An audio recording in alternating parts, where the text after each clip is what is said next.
Mangwana ni mwalelepo vukenjani kwasvanave Africa. Welcome to Africa Good Morning, the news and current affairs show bringing you everything you need to know happening on the African continent and beyond. You are joined by Ashwin Bedi and Glenora Shipura. How are you, Glenora? I'm doing very well. How are you? I'm all right. I haven't seen you in a while. Yes.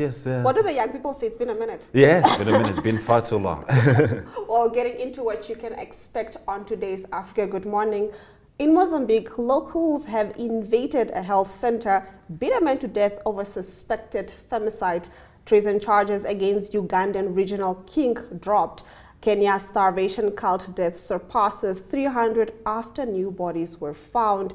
We will also be crossing over to Zimbabwe, speaking to our correspondent, Talent Gore. Do stay tuned for Africa Good Morning.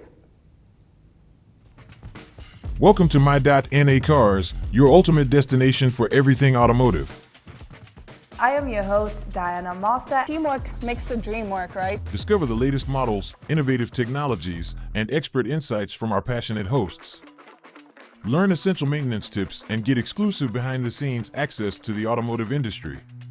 Don't miss My.NA Cars on NTV every Thursday at 2100 hours. Tune in and ignite your passion for automobiles.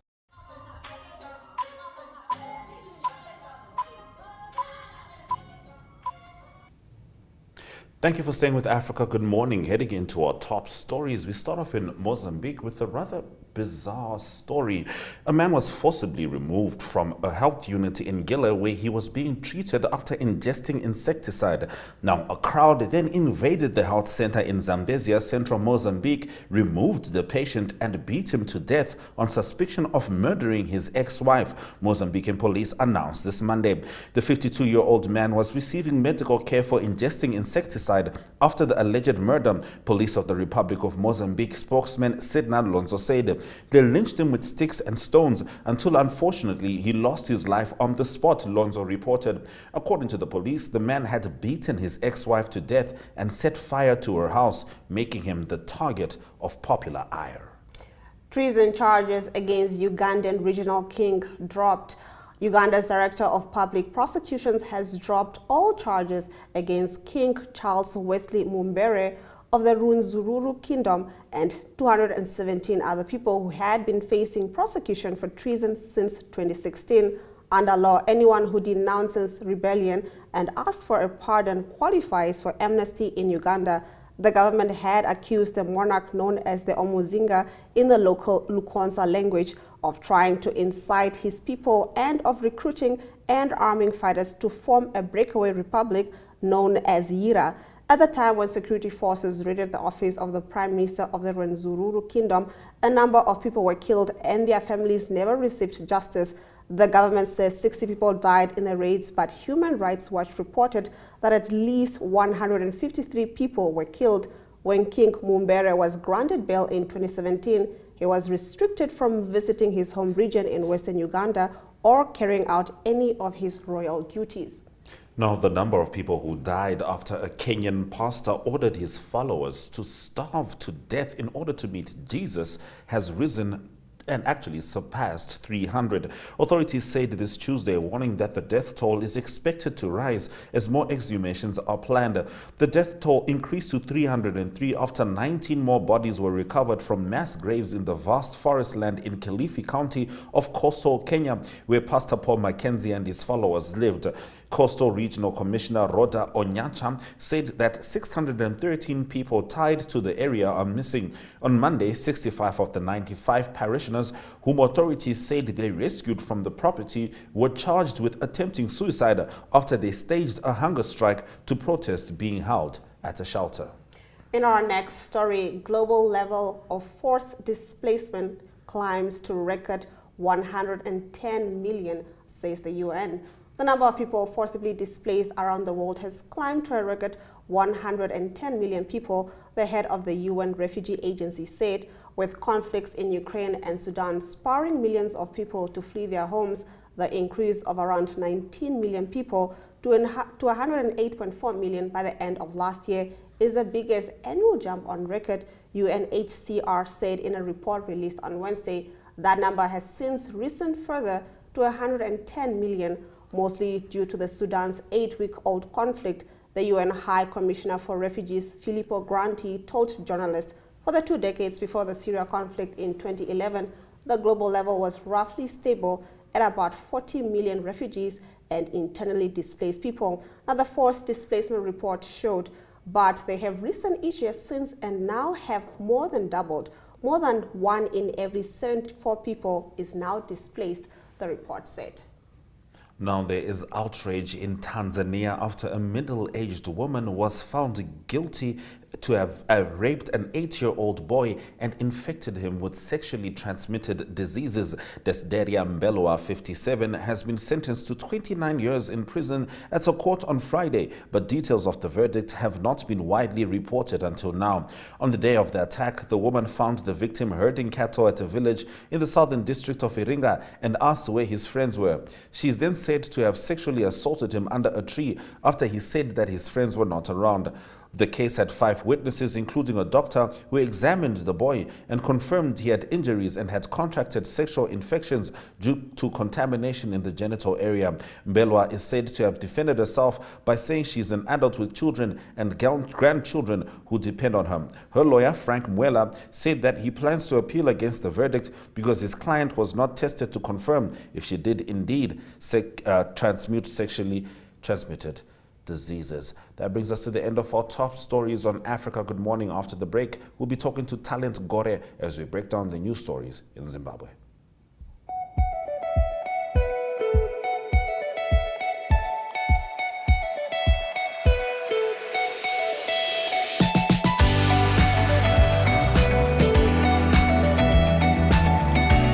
To another exciting episode of Irongo Top. We bring jou lees weer en vertel ook vir julle waar die vis julle moontlik kan byt.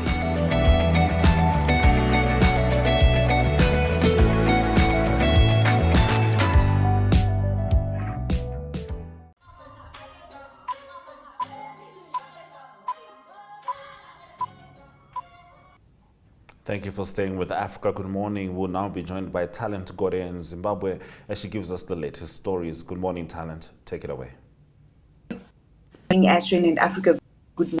So opposition party Citizens Coalition for Change letter job seeker one full under pre-trial detention. You clocked 1 full pre-trial detention day. The second opposition legislature to enjoy lengthy imprisonment. 2000. I was arrested 14 June last year, charged with obstructing of justice and violence incitement. The came from wild scenes of political. I'm so sorry. It seems like our connection is not stable enough. I will, however, summarize to our viewers some of the stories you were talking to us about. Job Sikala, the one you're talking about right now, clocks 1 full year under pre-trial detention, and this is after he was accused of obstruction of justice. And this is an opposition party member of parliament. Price manipulators face jail time, President Mnangagwa has said. Of course, this is in spite of Zimbabwe's very volatile economy. And pensioners start receiving forex payments. The Zimbabwean dollar, as I just mentioned, is inflation. Its inflation is one of the worst in the world, and this is a way to secure pensions funds remain with the same value, so to speak. Now we're going to head over to the weather, and after that, Henny Galdenhuis talks to Yolanda now about Synergy's involvement in Capricorn Foundation's Food Waste Challenge. Welcome to What's Cooking, where culinary passion meets expert insights. Somebody must really want to cook and want to cook good food. Immerse yourself in the bustling world of professional kitchens as top chefs create mouth-watering dishes. Join us for in-depth interviews as our host explores the experiences and expertise of our guest chefs. Don't miss out. Tune in to What's Cooking on NTV every Friday at 2100 hours and let the culinary adventure begin.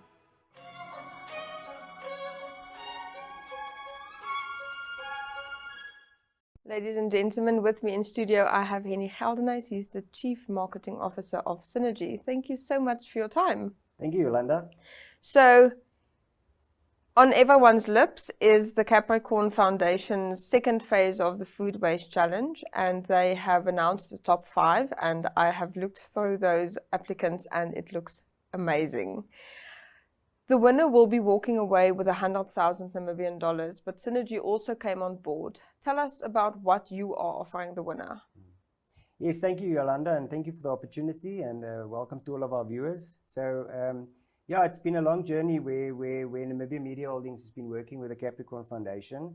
Last year, when they started this concept, they engaged all media partners to get on board with this concept. And obviously, it's something that we've been reporting on for quite a long time. And NMH didn't think twice to get involved in spreading this wonderful storytelling on food insecurity in Namibia. So when we saw the opportunity, NMH got involved last year.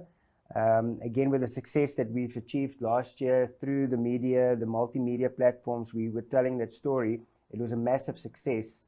And this year, obviously, with a new concept, empowering social entrepreneurs to get involved with this food insecurity program, we then thought that from a Synergy Marketing Pty Limited, there's some value that we can add to these winners that basically will be crowned, I think, on the 7th of July or whenever. On the 13th of July, the 13th yes. of July. So, yeah, so we had several discussions with the Capricorn Foundation, and Synergy Marketing Pty Limited is a multimedia production agency, buying agency. So we came on board and said that we would like to contribute towards the prize money, giving them a $50,000 brand refresh, because they are social media enterprises, and we really want to put them on the map with the ideas that they have, the business ventures that they're going to capitalize on. So we'd want to inspire that curiosity through Synergy Marketing Pty Limited by giving them a brand refresh. So that includes from desktop publishing to 3D animations to digital signage, and then obviously a media campaign, putting their campaign and their product that they pitched to these eagles, not to leave anything unsaid, but we want to obviously make that public knowledge and give them that benefit and that awareness. When we look at the media, it's a very digital age now. We can't look past it. We have to get on board, or our businesses are going to lag behind. Why is this important brand refresh for Namibian local companies? I think more and more small and medium enterprises needs to encourage that visualization of their corporate identity. And in the new era that we find ourselves with this new media platforms, it gives us the opportunity to color in their corporate identity a little bit more. So that puts us obviously in a very favorable position.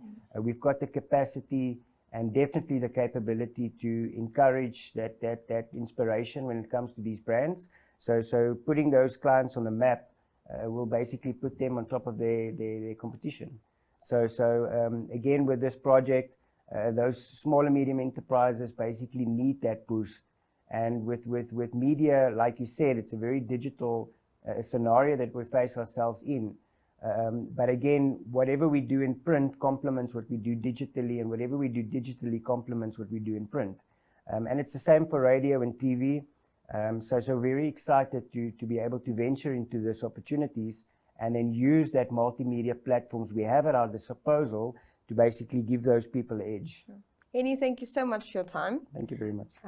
Ladies and gentlemen, we'll be back shortly.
All right, let's get into the economic news on Africa. Good morning. Eritrea says it is ready to work towards peace, stability, and regional integration after it rejoined the East African Bloc, the Intergovernmental Authority on Development, on Monday. It comes nearly 16 years after the politically isolated state pulled out of the bloc. Information Minister Yemane Meskel said Eritrea resumed its activity in IGAD and took its seat at a summit organized by the seven-nation bloc in Djibouti on Monday.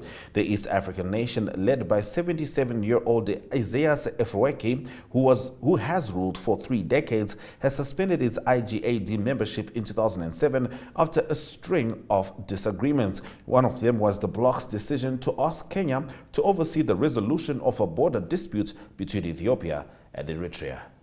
El Nino could cause hunger in parts of Mozambique. Southern and central Mozambique could face drought due to the El Nino weather phenomenon, warns Bernardino Nentumbo, a researcher in the National Meteorological Institute. El Nino is associated with warming of the surface waters in the central and equatorial Pacific, which disrupts world weather patterns and is a key factor in causing low rainfall in southern Africa. Nantumbo said that if these fears are borne out, then agriculture could be seriously affected. That brings us to the end of our economic news stories. Let's head into the indicators.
So there's not much happening in the sporting world, at least with the sports that matter. Basketball and football, there's not much happening How are you feeling as an Arsenal fan these Arsenal days? fan. I'm feeling all right, optimistic. I see Arsenal's trying to sign Declan Rice. He's a solid midfielder from West Ham, so I think that would be good, but I think a few more pieces need to come together. Now, the Kroenkers family are the ones who own the Denver Nuggets, which won the NBA this year, and they're also the owners of the team which won the ice hockey championship the year before that, and they also own Arsenal. So Arsenal fans have been like, maybe it's our turn next.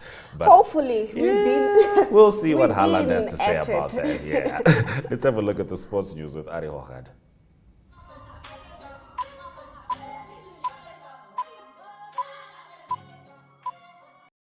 Loser there was Nick Kyrgios. He's a high-profile. Good day everyone, time for international sports news, and starting off with tennis news first. It is grass season that will start now. That is after the conclusion of the Roland Garros, the French Open on clay, and it is the news from the Stuttgart Open that is in the men's side of world tennis at the moment. First round loser there was Nick Kyrgios. He's a high profile player. He played in the final of Wimbledon in 2022. He lost against Novak Djokovic in that final, and he made a comeback from injury, but he lost in the first round, and he lost to China's Wei Yebing, and the score there was 7-5 and 6-3. It was Nick Kyrgios that had knee surgery in January this year. He injured his knee last year in October, but he only had surgery in January. It was a meniscus tear, and he came back from injury. He was a bit rusty, but he will build up now and be in contention again for Wimbledon. That will start on the 3rd of July, and the tournament in Stuttgart is being played on grass, similar to at Wimbledon, and the number 1 seed in that tournament is Stefanos Tsitsipas of Greece. The number 2 seed in the tournament is Taylor Fritz. He is from the United States of America. Most of the top players in the world tennis, the men's side, Novak Djokovic and also Holger Rune and Casper Ruud and Daniel Medvedev, all of them taking a break from this tournament in Stuttgart, and will start preparing in a week or two's time on the grass court season that is building up to Wimbledon. On the women's side of world tennis, it is also the Liberna Open that's taking place in the Netherlands, and it is a 42-year-old Venus Williams that played in the tournament, but she also lost in the first round. She played to a player that is 25 years junior. It's the 17-year-old Carolina Neef, and it was Carolina Neef that won in 3 sets. The score there 3-6, 7-6 and 6-2.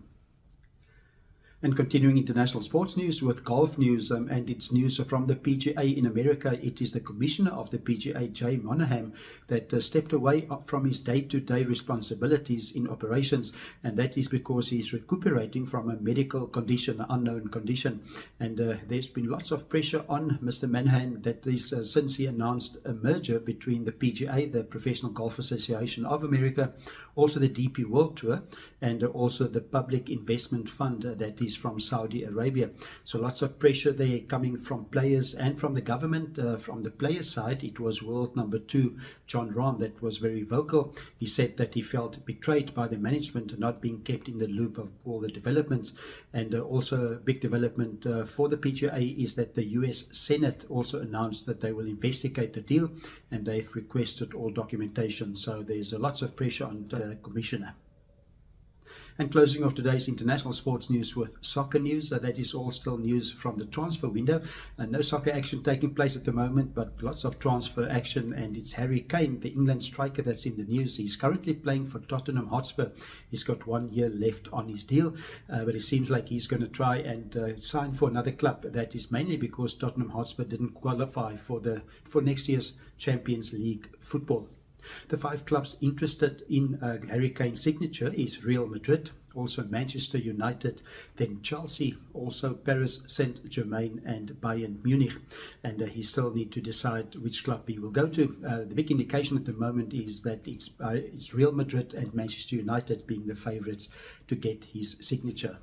One player that did confirm that he's going to move from clubs is Jude Bellingham. He's the England midfielder currently playing for Borussia Dortmund, and he confirmed that he will from next year play at the Spanish giants, that is Real Madrid. He was signed for quite a high number, that was 103 million euros. That's the international sports news for today. Hope you have a great sport day, and we talk again tomorrow. Goodbye.